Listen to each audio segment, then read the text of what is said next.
কি রে, আমার বাইক কই? তোর বাইক কই রাখছিলি? কই রাখছি মানে এখানেই তো রাখছিলাম আমার বাইক। কি বললিস? কলা ভবনের সামনে আরো 2টা বাইক চুরি হয়েছে আজকে। চুরি হয়েছে মানে? বাইক এখান থেকে কই যাবে?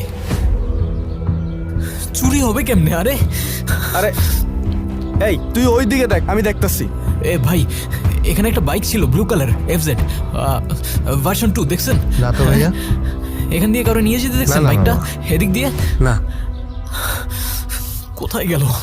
ভাই ভাই, ওইদিকে একটা বাইক ছিল ব্লু কালার ভার্সন 2 এফজেড, না তো। দেখছেন আপনি? না কাউরে নিয়ে যেতে দেখছেন এদিকে?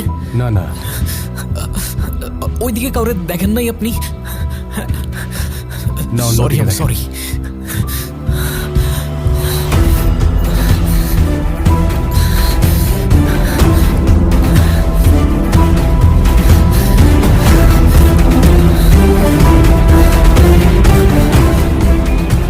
আমি কলা ভবনের সামনে গেছি, ওইখানেও বাইক নেই। আমিও তো খুঁজে এলাম। কি হয়েছে? কৌশিকের বাইক খুঁজে পাচ্ছে না।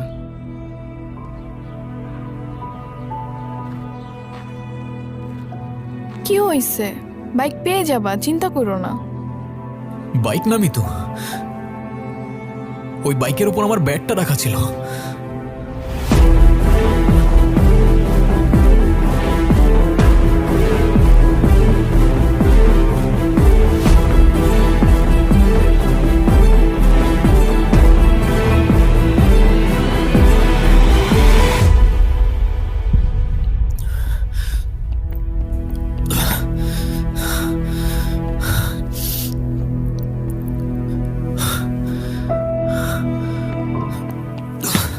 কি রে, আসতে বল কর। আসতে মানে?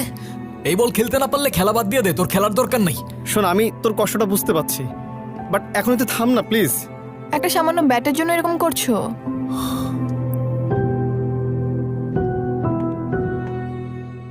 নতুন একটা ব্যাট কিনে নিলেই তো পারো।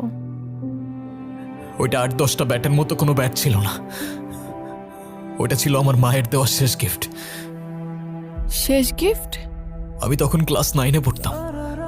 আমার মা সিঙ্গেল মাদার ছিল, অনেক কষ্ট করে নিজের সুখ স্বপ্ন বাদ দিয়ে আমাকে বড় করছে। আমার ক্রিকেটের উপর নেশা দেখে আমার বার্থডেতে ব্যাটটা গিফট করেছিল।